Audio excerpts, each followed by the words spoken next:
Assalamualaikum warahmatullahi wabarakatuh.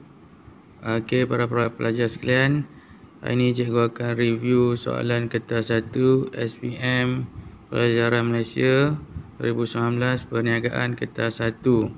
Okey, kali ini cikgu nak review, nak bagi gambaran kepada para pelajar soalan sebenar SPM 2019. Okey, ini soalan sebenar 2019. Okey, tujuan cikgu buat review ni sekadar nak bagi tahu para pelajar bentuk soalan. Okey, bukan tujuan nak bincang jawapan dan sebagainya. Kalau bincang jawapan dan sebagainya, pelajar lihat soalan yang cikgu review ni, para pelajar boleh buka buku teks dan cari jawapan. Anda kata para pelajar muskil, boleh bertanya kepada guru masing-masing. Okey, para pelajar. Okey, ni para pelajar soalannya. Kod 37661. Okey, 1 jam 15 minit. Okey, para pelajar. Para pelajar lihat soalan 1 dan 2. Okey, andai kata soalan para pelajar lambat untuk memikirkan tentang jawapannya, para pelajar boleh pause. Okey, para pelajar. Okey, soalan nombor 1 berkaitan dengan kelebihan bentuk pemilikan sinergi power berhad berbanding kuasa tegur sendian berhad. Okey, soalan 1 ni berkaitan apa? Perbandingan. Perbandingan antara bentuk pemilikan, iaitu berhad dengan sendirian berhad. Apa perbezaan berhad dengan sendirian berhad? Okey, apa kelebihan?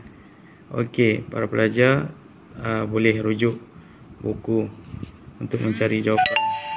Okey, seterusnya, pernyataan manakah yang menerangkan persamaan antara perniagaan besar kecil dengan perniagaan besar besar? Apa perbezaan dia para pelajar? Apa persamaan? Okey, minta maaf.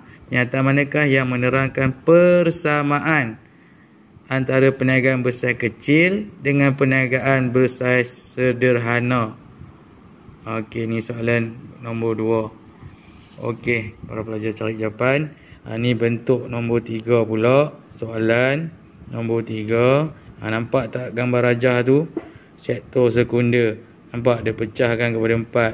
Kejuruteraan. X apa? Pembekalan tenaga, pembinaan. Okey, para pelajar, cikgu boleh nak bagi jawapan, tapi nanti para pelajar tak ada usaha. Okey, cuba para pelajar berusaha buka buku teks dan lihat dalam buku teks apa yang sesuai dengan X. Sektor sekunder, iaitu sektor yang kedua.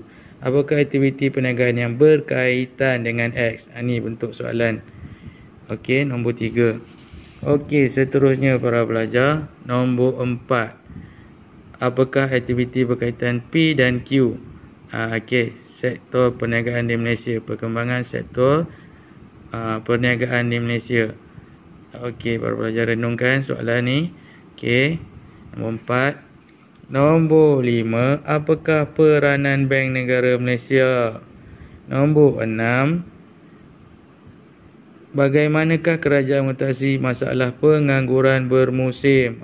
Keluar soalan berkaitan dengan pengangguran bermusim. Soalan nombor 7, pernyataan manakah merupakan persekitaran luaran yang boleh menjayakan sesebuah perniagaan? Okey, ni nombor 7. Okey, para pelajar.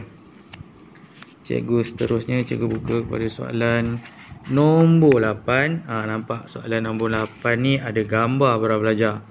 Okey, gambar 1 adalah dialog antara seorang pengurus Encik Abbas dengan staf bawahannya Puan Natijah. Ni Puan Natijah dengan bos dia. Para pelajar tengok gambar pun para pelajar dah boleh teka dah gaya pengurusannya apa. Okey, para pelajar lihat, cikgu zoom dan apa yang dialognya. Okey. Encik Abbas, anak saya demam panas. Bolehkah saya minta izin balik sekarang? Esok saya akan siapkan kerja ini. Maaf Puan Natijah, kerja ini mesti siap segera sebelum besok. Saya nak awak selesaikan kerja ini sebelum uruskan hal keluarga awak. Nampak tak nada bos dia? Faham kan? Apa jawapannya? Apakah gaya pengurusan yang ditunjukkan oleh Encik Abbas? Para pelajar, ini ada yang akronim cikgu bagi itu hari kan, SAL DS kan. Para pelajar lihat yang mana satu yang ketua dia berperwatakan seperti itu. Yang mana satu gaya pengurusan? Okey, cikgu tak bagi jawapan. Para pelajar cuba buka buku, ulang kaji balik. Okey. 9. Apakah halangan dalaman yang boleh membantutkan pencapaian wawasan? Soalan nombor 9. Okey, 10. Pernyataan manakah yang betul tentang fungsian pengurusan pelanggan? Okey, nampak para pelajar soalan nombor 10 berkaitan dengan fungsian pengurusan pelanggan. Nombor 11 pula, pernyataan manakah yang menerangkan fungsian penyelidikan dan pembangunan? Fungsian lagi. Ini soalan tingkatan 4. Okey, 12. Mengapakah bahagian fungsian pembelian penting dalam organisasi perniagaan? Nampak tak para pelajar soalan fungsian? Okey. Seterusnya 13. Mengapakah penggunaan teknologi maklumat penting dalam urusan perniagaan? 14. Bagaimanakah pengurus sumber manusia dapat menjaga kebajikan pekerja? Okey, itu 14. Okey, para pelajar. Next, surat seterusnya. Okey, 15. Situasi berikut berkaitan dengan faedah sistem penggajian sebuah perniagaan. R dengan S. Ni tentang penggajian. Para pelajar, cuba fikirkan apa tu R dan apa tu S. Okey, seterusnya 10. Seterusnya soalan 16. Okey, para pelajar. Pernyataan berikut merupakan prosedur pengurusan sumber perniagaan. Okey, perlindungan insurans dan keselamatan, penyelenggaraan dan baik pulih secara terancang. Prosedur pengurusan tersebut melibatkan sumber apa para pelajar? Okey, kita lihat nombor 17. Okey.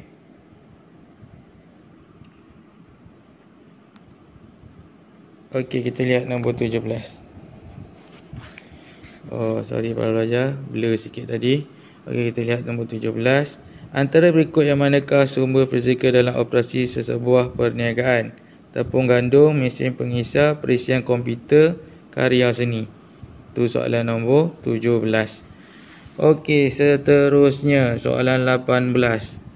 Okey, para pelajar, soalan 18.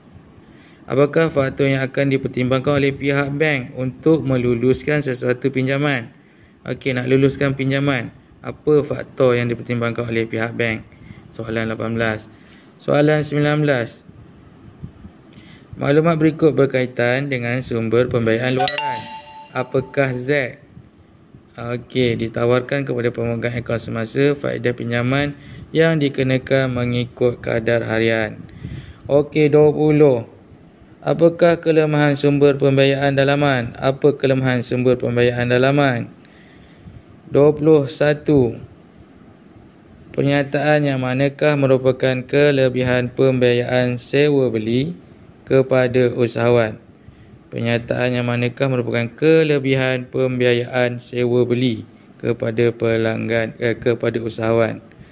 Okey, para pelajar, soalan 21.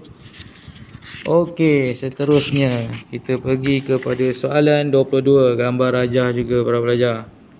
Okey, gambar 2 adalah perbualan antara Pak Hamid dengan anaknya Muiz. Okey, cikgu baca dialognya. Muiz: ayah bercadang nak buka kedai gunting rambut tetapi tak cukup modal. Ayah ada agensi yang menyediakan program pembangunan usahawan untuk bekas tentera seperti ayah. Apakah agensi tersebut? Apakah agensi yang dimaksudkan oleh Muaz? Okey, pelajar perhatikan apa yang dialog tersebut bincangkan. Apa jawapannya? Okey, seterusnya, apakah kelebihan pinjaman melalui agensi kerajaan berbanding pinjaman bank?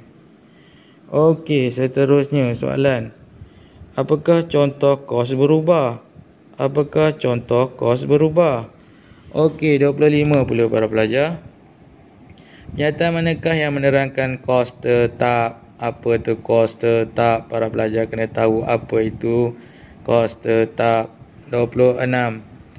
Ni berkaitan akaun yang cikgu cakap sebelum ni. Kalau kata soalan keluar, soalan 1, para pelajar lihat.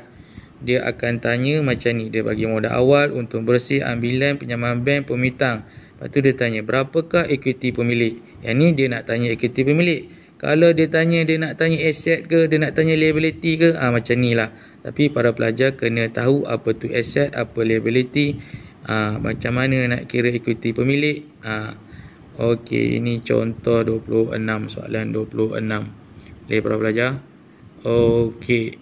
Seterusnya 27. Pun soalan berkaitan akaun. Maklumat berikut diambil daripada buku perniagaan Cok Cek. Untung kasar, kadar bayaran, faedah atas simpanan, insurans, gaji, komisen diterima. Berapakah untung bersih perniagaan tersebut? Nampak tak soalan? Tanya pasal apa? Pasal untung bersih.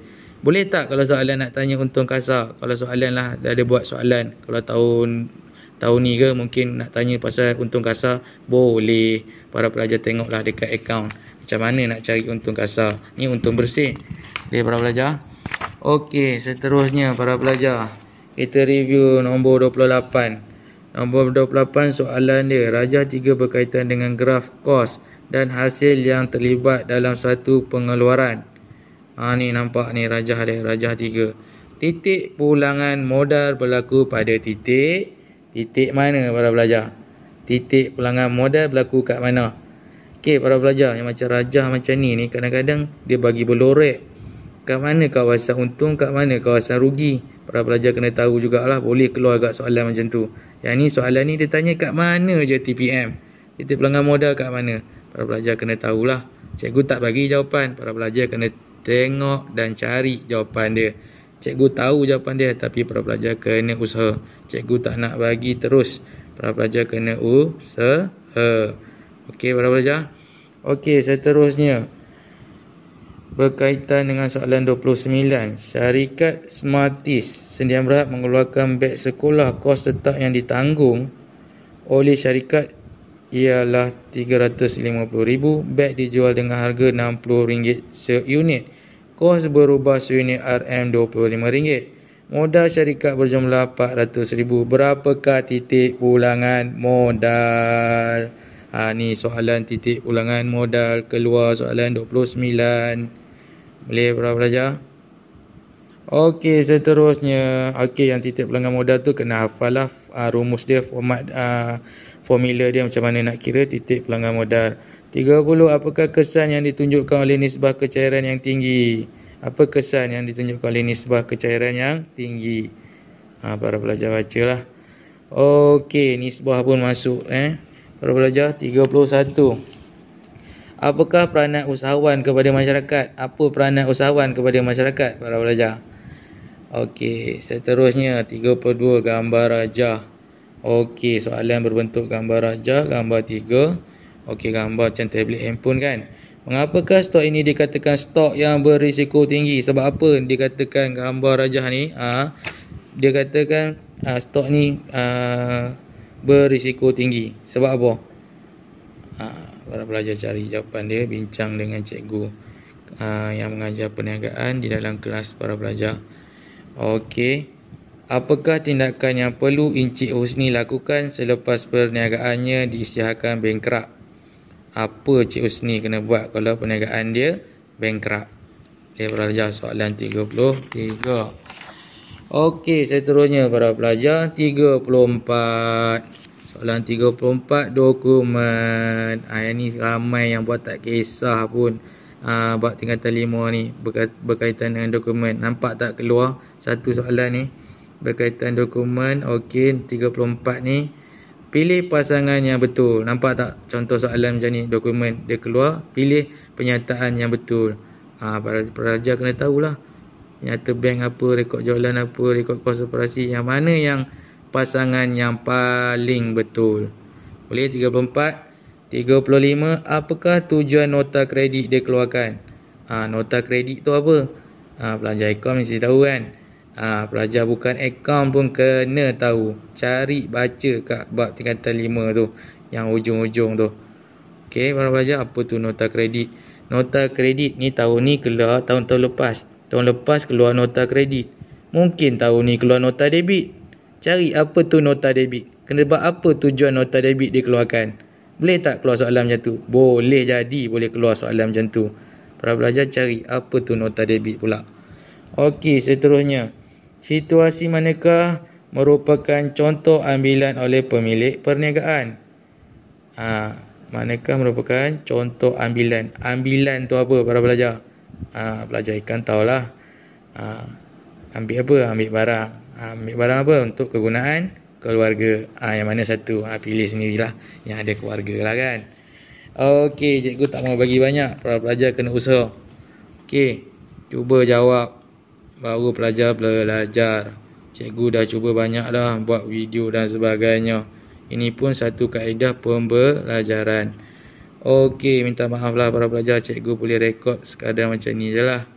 Okey, 37. Maklumat berikut merupakan daripada penyata aliran tunai Encik Ismail yang bercadang untuk memulakan ternakan udang pada Januari 2019. Nampak tu, modal tunai di tangan, peralatan penerimaan pembayaran. Berapakah baki akhir bulan Januari 2019? Ni dia tanya baki akhir bulan Januari 2019. Nampak tak soalan tu, cikgu zoom? Okey, para pelajar dah nampak kan? Okey, buatlah. Cari pengiraan. Okey, seterusnya soalan 38 para pelajar berkaitan dengan penyata aliran tunai. Nampak tak? Bukan saja-saja buat folio.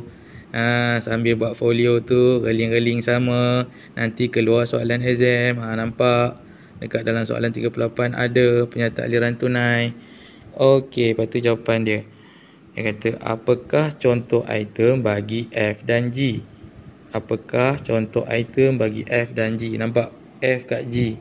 Nampak tak terimaan dengan bayaran? Butiran apa yang sesuai untuk F dengan G? Nampak tu pun boleh jadi soalan. Nampak tak? Terimaan. Duit dapat dengan duit bayar. Mana satu yang dapat duit? Mana satu bayar? F dengan G. Nampak tak soalan? Siapa yang baca, siapa yang buat folio dengan betul penerimaan pembayaran, dia dah tak ada masalah. Dia tahu. Okey, 39 Rajah 4 berkaitan dengan aspek dalam pemasaran dan jualan produk. Nampak campuran pemasaran. Produk K, agihan promosi K. Apakah aktiviti K? Campuran pemasaran K tu apa? Para pelajar kena tahulah apa tu K. Boleh para pelajar? Okey, 40. Yang ni cikgu pernah bagi akronim. Ni tentang saluran agihan.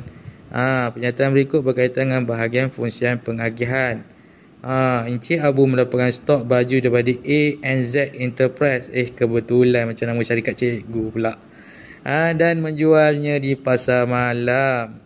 Apakah saluran agihan yang digunakan? Okey, saluran agihan mana yang digunakan? Para pelajar, tolong buka buku teks, tolong berbincang dengan sahabat-sahabat, dengan rakan-rakan dan berbincang dengan guru anda semua. Jawapan yang paling tepat. Okey, para pelajar. Untuk makluman para pelajar, pelajar sekolah cikgu pun cikgu tak bagi jawapan. Mereka kena berusaha. Okey, kita kena berbincang. Okey, para pelajar, cikgu tak boleh bagi direct jawapan sebab bila cikgu bagi, itu bukan proses pembelajaran yang betul. Okey, para pelajar kena berusaha. Okey, para pelajar. Okey, itu saja yang dapat cikgu bantu. Anda kata video ini kurang jelas dan sebagainya, cikgu mohon kemaafan sebab cikgu sekadar nak bagi gambaran dan bantuan kepada para pelajar untuk melihat soalan sebenar SPM.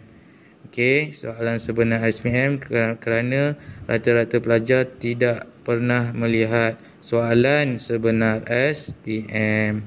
Boleh para pelajar? Okey, sampai di situ saja.